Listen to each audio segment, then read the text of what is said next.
you about your upcoming auction. You have a couple really cool lots in your tray, and I wanted to get a kind of like your sense of how it's shaping out. Yeah, it's a little early still because our auction's in November, but we've already acquired some really great pieces for this auction. I'd be happy to share them with you. Sure, what do you got? Well, starting with artifacts, we have a bunch of really cool gold chains that came from the 1715 fleet. And what's neat is that these were found recently. These aren't old finds. These came up just a couple years ago, part of the finds by the Queen's Jewels company that owned the leases. And this is one of the heavier gauge chains, but you can tell it's not like modern chains. It's very dense and very fine gold, and they're complete and intact. Something like that is probably about a $5,000 item, at least to start. So I don't want to sound ignorant, but I'm going to ask you an ignorant question. So was this intended to be worn as jewelry in that period, or is this a store of gold value? Or? No, that's a very good question, because there was such a high tax on the silver and gold coming out of the New World that very often you do see chains and jewelry like this as a form of tax evasion, because the jewelry was not taxed. And these aren't quite that example, but in a lot of chains that we see, the links are removable so that you can actually pay with the links of the chain instead of using coins where you had to pay a tax. So how unusual is it for something this, delicate to survive a shipwreck? It's quite unusual. Most of the pieces that we see are just that, pieces. They've been torn apart by the shipwreck action, or they were just never intact to begin with. But these chains that we have here, especially this one, have all of the parts to it that you could actually wear it now. Mm-hmm. Completely intact. Amazing. Yeah. And you have some certified New World coins here in a pretty exciting 1697 piece. I don't think I've seen one this fine. That's right. This is a rare coin, a rare type. It's the first type of Lima, Peru gold. And I haven't checked yet, but at MS62, this may be at the top of the grade census. What we're finding is that these coins have been out since maybe the 60s or 70s, but it's only recently that people have thought to submit them to the grading companies, because they really are problem-free, high-grade coins, and they are receiving really high grades, and the collector demand has gone up accordingly. These have gone for a lot more money in our auctions than we've ever gotten for them in the past. Yeah, one of the things that I really like about a coin like this is, I guess to use sort of a contemporary word, a very artisanal strike.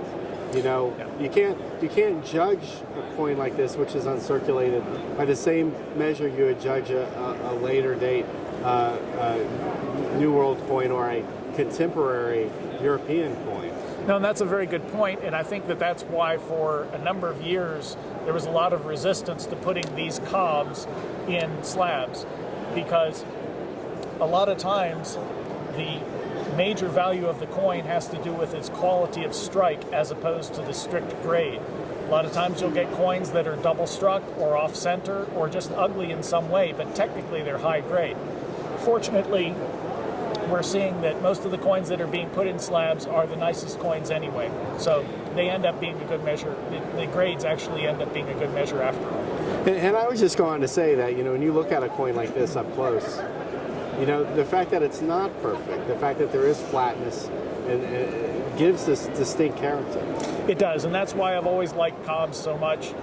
No two are alike. You never have any two coins that have the exact same features in the exact same place. And I know several collectors who have multiple coins in their collections, multiple duplicates, just because they can't decide which one they like better. Well, they're all unique in a way. That's right, they are.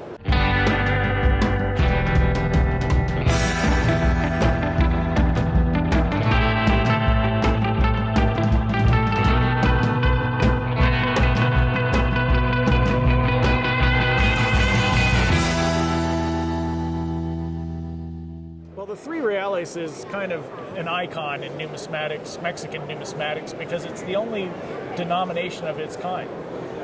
When they were making the first coins in Mexico City, which were the first coins of the New World, they really weren't sure what denominations to make. if you saw what was going on in Spain, they were just experimenting with denominations as it was. So by decree, they could make a whole series of denominations, and what ended up happening is they made this coin before they realized that it really was too close in size to the 2 reales, and then they started making 4 reales, and it just made no sense. So in the end, they scrapped the whole idea of this denomination, and as a result, it becomes a very important type coin and rather rare, even though as time goes on and we examine more shipwreck finds, we find that there were quite a lot of these 3 reales made. But anytime you see one come up for sale, it's an exciting piece. So this piece has the, it should be very familiar to people, the 2 pillars motif. Very crude on the obverse, but then when you look at the reverse, it's a fairly intricate design. Yes. They really did try to make this. They were under decree to put in specific items in the design, and technically they covered everything. But it is in general a beautiful type. The Charles and Joanna coinage of Mexico is known for its neatness and completeness, and it wasn't until the later coinage that you really get to crude pieces. What's nice about this coin, though, is that it doesn't have a lot of corrosion like you see with shipwreck coins. Right, so yeah, shipwreck coins, typically copper really takes a beating, silver takes a beating, but gold usually can withstand the... That's right. That's what's nice about this Lima coin, which came from the 1715 fleet. The gold is as good as it was the day it went down.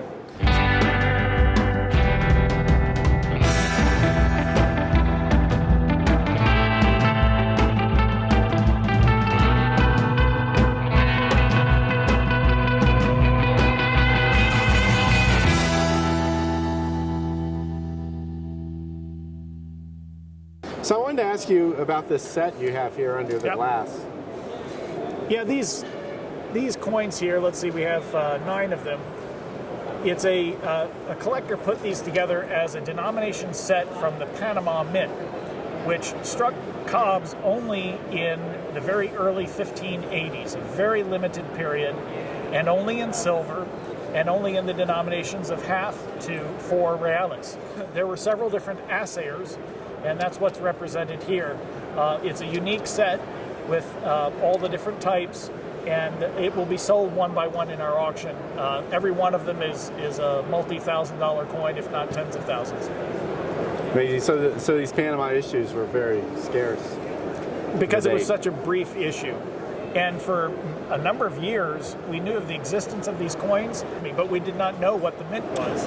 It's only within the past several decades that we've known there for sure there was a mint in Panama, and these were the coins that were made there. What a great opportunity. Yes. Well, thanks, Dan. When's the auction? November 1st to 3rd at the Doubletree Hotel near Disney World in Orlando.